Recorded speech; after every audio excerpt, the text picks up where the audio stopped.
Kualitas udara ambien dan pengaruhnya terhadap kesehatan manusia dipresentasikan oleh kelompok 2. Polusi udara adalah kontaminasi atmosfer sekitar akibat adanya zat kimia, gas, atau partikel.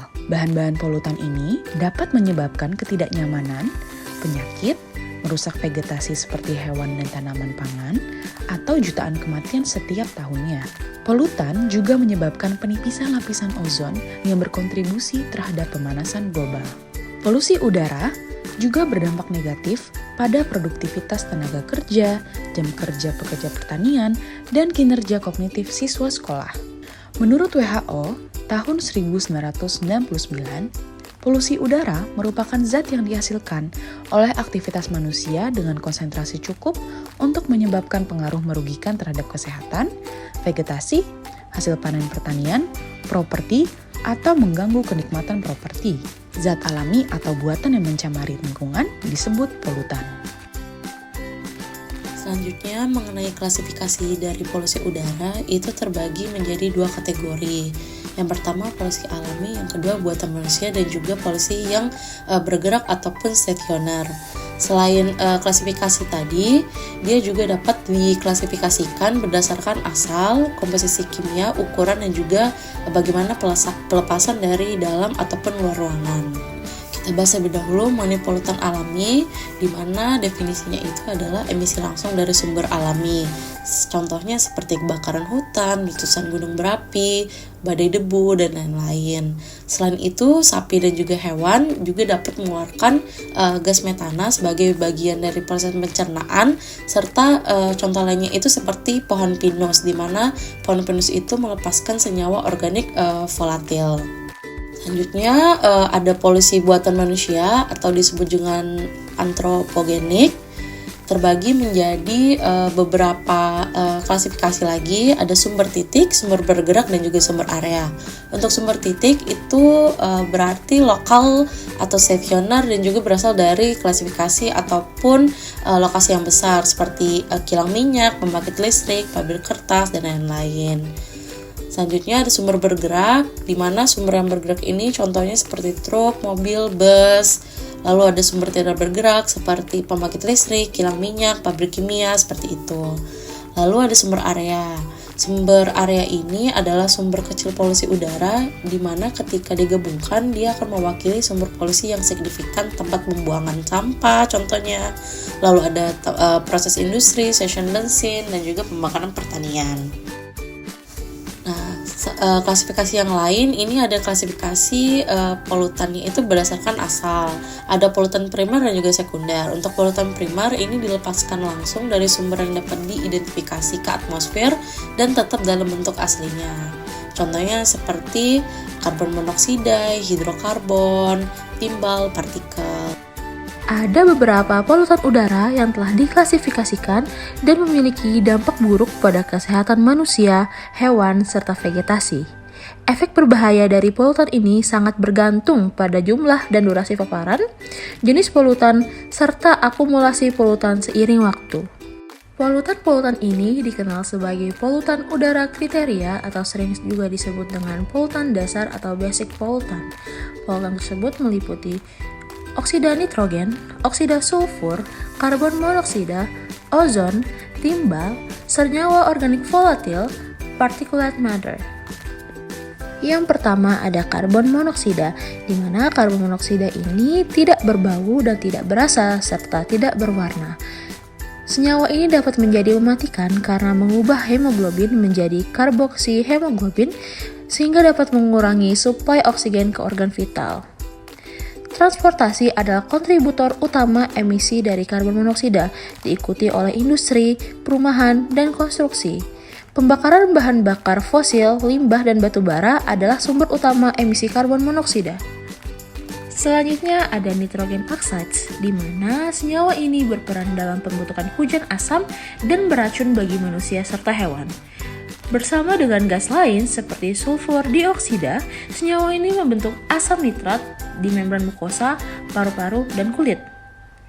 Paparan senyawa ini memperburuk kondisi orang dengan penyakit paru-paru yang sudah ada, meningkatkan eksaserbasi penyakit pernafasan kronis, dan reaktivasi bronkial. Senyawa ini terdiri dari 7 senyawa yang utamanya berasal dari pembakaran bahan bakar fosil di kendaraan dan pembangkit listrik. Yang ketiga ada sulfur oxides, di mana senyawa ini terdiri dari sulfur dioksida dan sulfur trioksida, gas yang tidak berwarna yang bersifat asam dan berbau tajam. Gas ini merupakan gas yang paling korosif di atmosfer.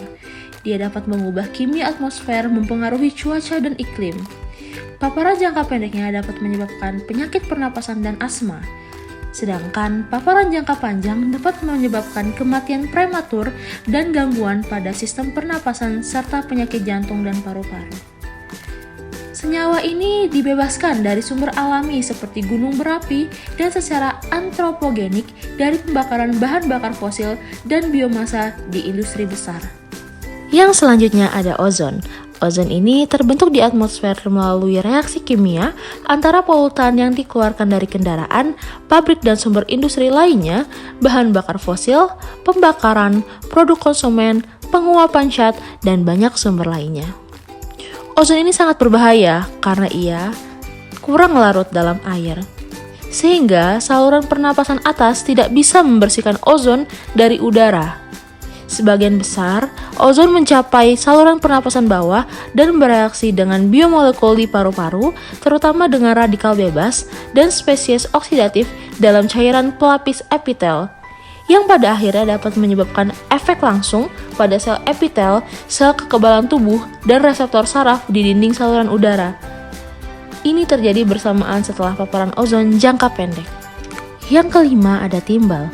Sumber utama emisi timbal saat ini adalah pengolahan biji dan logam, khususnya pabrik peleburan timbal, serta pesawat bermesin piston yang menggunakan bahan bakar aviasi yang tercampur timbal. Sumber lainnya meliputi insinerator limbah, utilitas, dan produsen baterai timbal asam. Timbal ini juga sangat berbahaya bagi tubuh. Setelah ia masuk ke dalam tubuh, timbal akan menyebar di seluruh tubuh melalui darah dan terakumulasi di tulang. Paparan timbal dapat berdampak buruk pada sistem saraf, ginjal, kekebalan tubuh, reproduksi, dan kesehatan jantung. Bayi dan anak-anak sensitif terhadap timbal yang dapat menyebabkan masalah perilaku dan penurunan IQ. Selanjutnya ada VOC, yaitu sekelompok bahan kimia yang dapat menguap ke udara.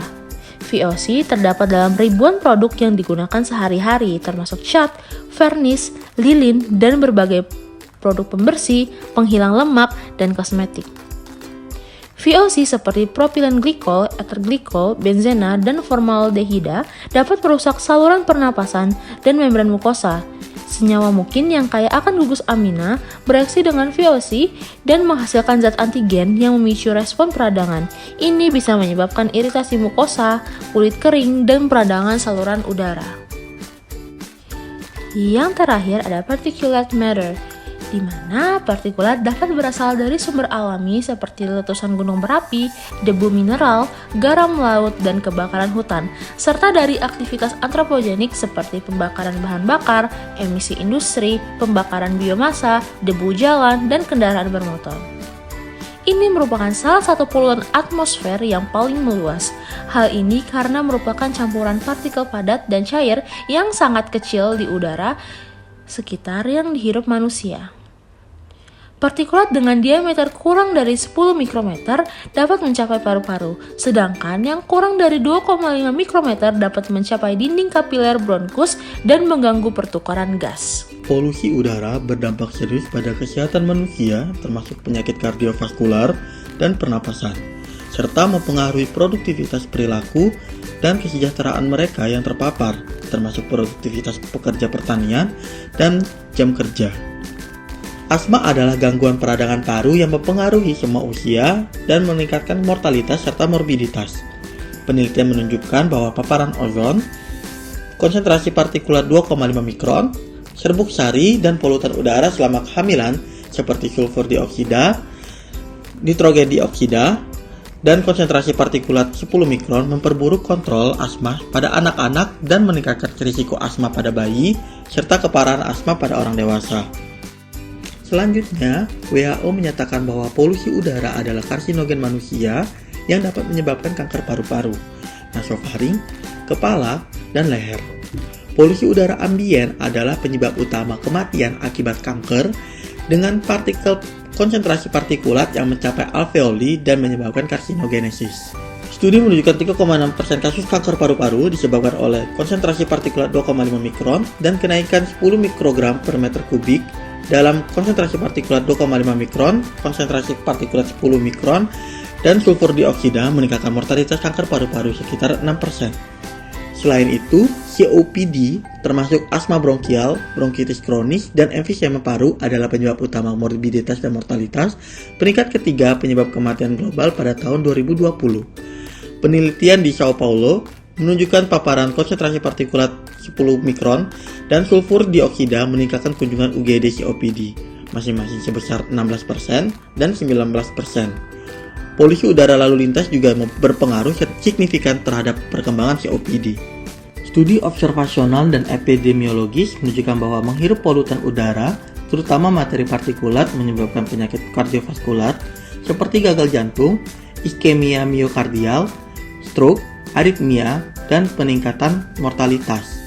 Penelitian di Kuala Lumpur dan Bangkok menemukan bahwa paparan nitrogen dioksida, ozon, sulfur dioksida, materi partikulat 10 mikron, dan karbon monoksida meningkatkan rawat inap penyakit kardiovaskular.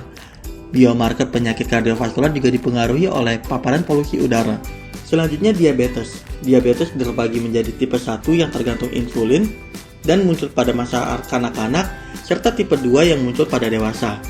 Bukti menunjukkan polutan udara seperti nitrogen dioksida, ozon, dan materi partikulat berdampak negatif pada metabolisme glukosa, mempengaruhi sensitivitas insulin dan hemoglobin A1C pada penderita diabetes tipe 2 dan orang sehat, serta meningkatkan risiko diabetes tipe 2. Nitrogen monoksida dan materi partikulat 10 mikron adalah polutan paling berpengaruh pada diabetes. Efek samping yang keenam adalah epilepsi. Epilepsi adalah penyakit neurologis dengan kejang yang tidak terduga dan sering, di mana nitrogen dioksida dan karbon dioksida adalah polutan udara yang paling berdampak buruk pada pasien epilepsi, meskipun hubungan ini jarang diteliti. Efek samping yang terakhir adalah gondongan atau mumps. Gondongan infeksi umum pada anak-anak yang disebabkan oleh virus mumps, terkait dengan polusi udara terutama nitrogen dioksida dan sulfur dioksida. Meskipun hubungan ini baru sedikit diteliti. Kesimpulannya, polusi udara ambien berdampak signifikan pada kesehatan dan kesejahteraan manusia, menyebabkan berbagai penyakit serius dan penurunan kualitas hidup. Oleh karena itu, mengurangi polusi udara harus menjadi prioritas global untuk melindungi masyarakat dan lingkungan.